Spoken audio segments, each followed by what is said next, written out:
I'm David Griffin. It's the 24th of April 2018 and I'm here at Derbyshire County Cricket Club and I'm talking to Matthew Cassar. Hello Matthew, thank you very much indeed for agreeing to join us as part of this heritage project. And your life story in cricket is quite an interesting one, in that you came over to England from Australia, you qualified to play for Derbyshire, etc. But what I'd like to do first of all is take you right back to your roots, as it were. And what was your first connection with the game of cricket? When did you first either play or watch the game? Yeah, been watching cricket from ever since I can remember, really. Started playing, as a sort of 9-10-year-old in junior cricket. Played my first senior game, men's cricket, at age 10. Really? Where would this have been? That was in Sydney, Australia. Lucky enough to get a wicket with my very first ball in men's cricket as well. Which as a 10-year-old? Yeah, as a 10-year-old. So the guy that I got out at the time was a bit gutted, but yeah. So what was that standard like? You must have been a real prodigy to playing adult cricket. Yeah, it was just what we call park cricket there, which was probably not the greatest level, but it was still very good for a 10-year-old. It was still a great experience, being able to play with and against men, and a good part of the learning curve. And who was the influence for your cricket? Was it just you played at school because that's what you did, or was there someone guiding you as a youngster? No, I think it was just because it's a massive sport in Australia. Probably, it was the #1 sport at the time, so everybody did that in the summer. In the winter, it was either rugby league or soccer over there, football as it is here, Aussie rules a little bit as well. But yeah, cricket was definitely probably the one and only summer sport at the time. So it's what most people did, really. Oh, and at what point did you identify, or were you identified as a player of some talent and stature that could perhaps go to a better level? Probably still waiting for that now. I was quite a late developer, really. So in terms of playing any representative cricket, that wasn't till I was probably 17, 18, at any sort of decent level, and then came across to England age 19, 20, and things just developed a little bit more. Just going back to that representative level, so who were you playing for at representative level? So that would have been New South Wales Colts. Right. So up until that, I'd played in regional teams and things like that, but that was my first, I guess, stepping stone to hopefully a bit of a window to playing first class cricket was in that New South Wales Colts team. But that was sort of not until a lot later that I'd got to those sorts of representative levels. And what skills were you known, obviously, subsequently as an all-rounder? Did you start out as an all-rounder? Yeah, very much so. So for me, I always wanted to be involved in the game as much as possible. Whether it be batting as high as I possibly could. I bowled a bit of leg spin at at one point, and then bowled seamers, and I bowled quite a bit of leg spin up until age about 16, and then started bowling a bit faster and got recognised for that and selected in teams for that. So. But even liked wicket keeping, when I wasn't bowling, because I wanted to be doing something. So. And what kind of players? Anyone we might be familiar with that you were playing with at that Colts level when you were in your late teens? There was quite a few people. Shane Lee, Brett's brother, who was fantastic New South Wales cricketer, played a bit for Australia A. Adam Gilchrist was sort of in and around those teams as well. I'm just trying to think. There's so many people. Did Gilchrist look like the player he would have subsequently become? He was always very good. Was he really? Yeah, even way back then. Really? Yeah. So you said you came to England as a very young man, relatively. So how did that opportunity arise? You came to play cricket? Yeah, absolutely. So it was around that time where things were starting to develop for me a little bit in Australia. So I wanted to, initially it was just my first step to trying to improve. So coming to England was the thing that a lot of people did that were serious about trying to improve their game, again to make you a bit more of a rounded player, playing different conditions, being able to play all year. Getting an off season as it was over there, to come and play here to gain some valuable experience was sort of how it all came about to start with. So what year was that you first came? That was 1993. So no internet. So what was the process by which you arrived in Derbyshire? Yeah, that was a long story really, but David Capel, who had played for England, just before then, he was our pro for my club side in Australia. He thought it'd be a good idea for me to come and develop my cricket by coming over. I'm just But it thinking didn't back get at you the to whole Northamptonshire at that I time. did go anyway. for trials there. Did you? Yeah, as well with him. But yeah, a long story short, but Peter Such had a connection with somebody at Ilkeston called David Evans, who was one of the Ilkeston players at the time. And there was some connection there. Peter Such and David Capel were on an A tour together, and word got back. You're right, it's amazing really now how it happened with no internet and just word of mouth, and that was how it all happened. And then I ended up in Ilkeston. Well, it's a very place close to my heart, because I was born in Ilkeston. My first game of cricket was for Ilkeston Rutland in 1975, when you was still a twinkle in your parents' eye, I suspect. So when you got over it, I mean, were you a positive, outgoing kind of person? Was this a big adventure that you looked forward to?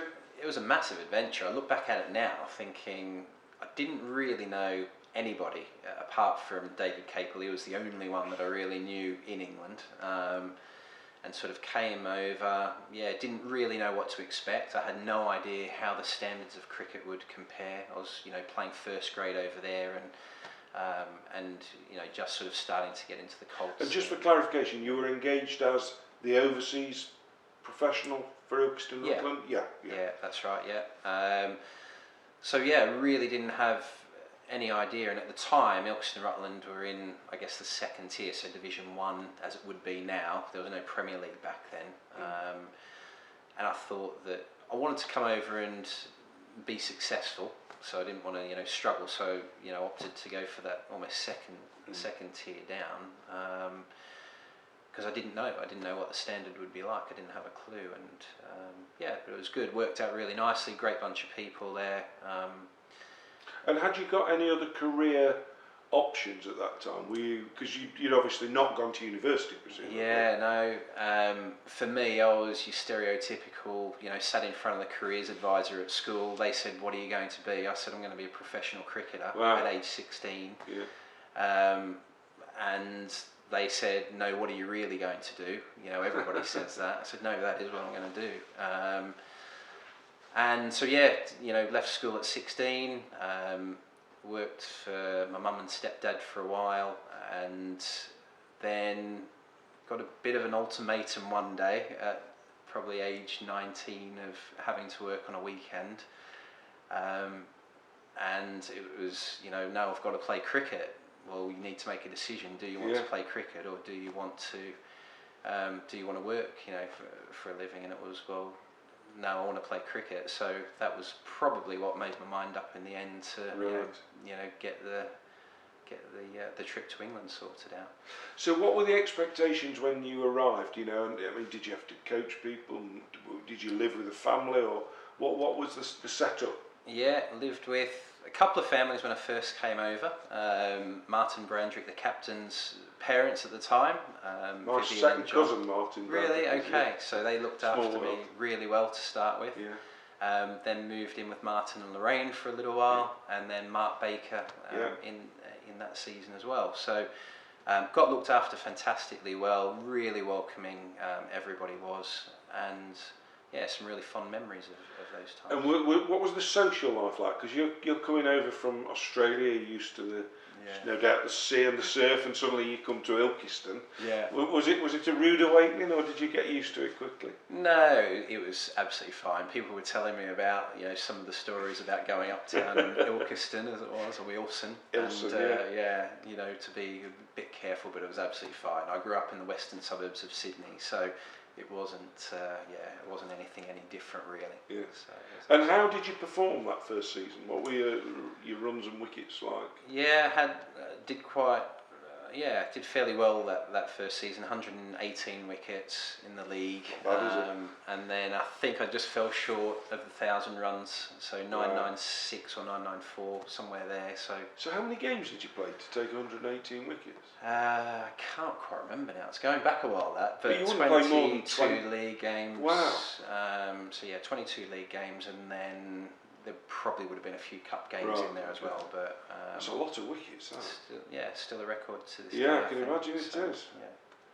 So at that point, I mean, you've obviously said to your career as a teacher, I'm going to play cricket, but are you contemplating professional cricket beyond club cricket, or are you you're looking, presumably, go back to Australia in the winter? Yeah, absolutely. At that stage, it was going to be just come to England for one season, go back to Australia, get a bit of experience, go back to Australia and try and develop my career further over there.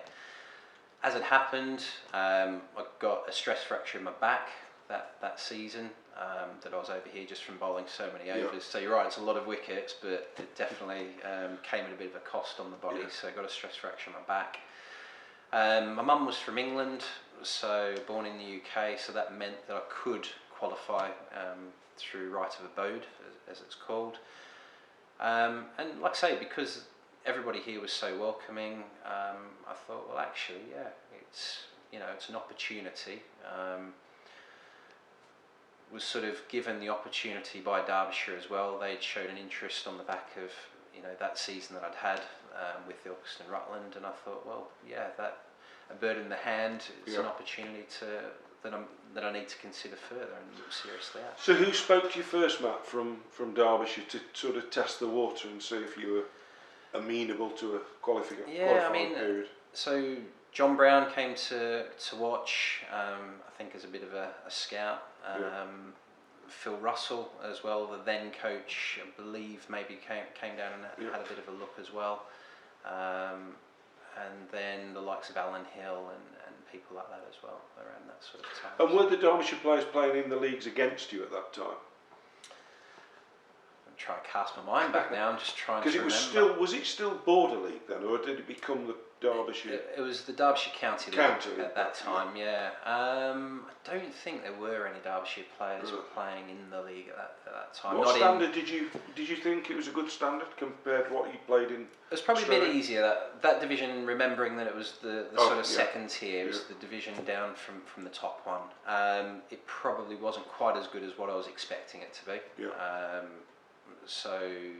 The next season up in what is now the Premier League was a lot better, but we did well in that league as well, and we ended up winning the league both in the Division 1 and what is the Premier League now, sort of the first time of asking, which I don't think had ever been done before, which was obviously a nice achievement. So. Did you have any favourite grounds in that? Because there's some lovely grounds and they're all very different, aren't they, in Derbyshire? Anywhere that you like to play? I think Chesterfield's always, it ranks very highly with everybody, doesn't it? And it is an amazing place when the sun's out and you sit up on the balcony there. It's beautiful, really picturesque. So lovely place to play. So had you established? Were you still going back to Australia in the winter? I was really fortunate at that time. I was spending 6 months in the UK, 6 months in Australia, and living the dream. So just following the sun and playing cricket, doing what I love doing. It did that for. Must have been best part of probably 9 or 10 seasons. And had you identified a timescale for qualifying to be an English county cricketer? Had that been worked out for you, or did you have to so after that first year, when it first got mentioned that you could potentially qualify, and we looked into it, it was a 4-year qualification period. Seemed a long way off then, and I wasn't quite sure whether I wanted to go that journey, because I had to spend a certain amount of days, and I can't remember what it was now. I think it might have been 200 days in the UK to qualify during that period, and not play any further representative cricket in Australia as well. So it was quite a big decision, really. But like I say, everybody was so welcoming here, and it became home. So. Looking back, it was quite pioneering in many ways, because I know we'd had Devon Malcolm, who'd actually played for Derbyshire as an overseas player, his first game, because he had to qualify as well. Of course, in the modern game, it's quite common to see players that take Colpack status or whatever it is. But for you, did you feel pressure on you, knowing that Because I presume by this point Derbyshire had made some form of commitment to sign you. Yeah, Did you they feel did offer a 3-year contract at the time, so I was on a 3-year contract Right. at the beginning, so that was basically taking me up to the beginning of when I could officially play sort of Right. first team cricket, championship cricket. Yeah. Um, But you were playing second 11 cricket. yeah, at so the playing time. second 11, playing against the tourists, first game against New Zealand, and then West Indies and people like that during those first 3 years. Any of the touring teams, which was great, fantastic experience. So good times, but it was just a bit frustrating to have to wait and not, because I felt ready but Yes. couldn't play in the first team. Who was your coach in the seconds, and who were the players you were playing with? Bernie Mayer, Alan Hill. I'm trying to think. Andy Brown would have been there for a while. But I'm pretty certain it was Bernie at the time, right at the very beginning. Yeah, so he would have been second team coach and captain. And what do you remember of your first team debut? Because obviously you were allowed to play in the tourist game, even though you were still qualified. How did the debut come about? I suppose back then a lot of the first teams wanted to be rested from those, and probably still do now actually, with the county circuit and the commitments being as heavy as they are, the scheduling. So got given the opportunity against New Zealand. Went okay, managed to get 66 in my first innings. Do you remember who was playing? You were playing against any? Remember Mark Greatbatch was my first wicket. He could hit a ball, couldn't he? Yeah, and watching those types of players on television as a kid, they were amazing, and to be actually playing on the same ground as them was fantastic as well. So I can't remember who was bowling for them, in that particular game, but yeah, just remember Mark Greatbatch being my first wicket. So felt like a nice start to a career. So. Well, what we're going to do is take a break there, because what I want to do is come to your actual county career, your county debut, and take it from there. But it's been really interesting hearing how you got here, and now we look forward to your county career. Thank you. Okay.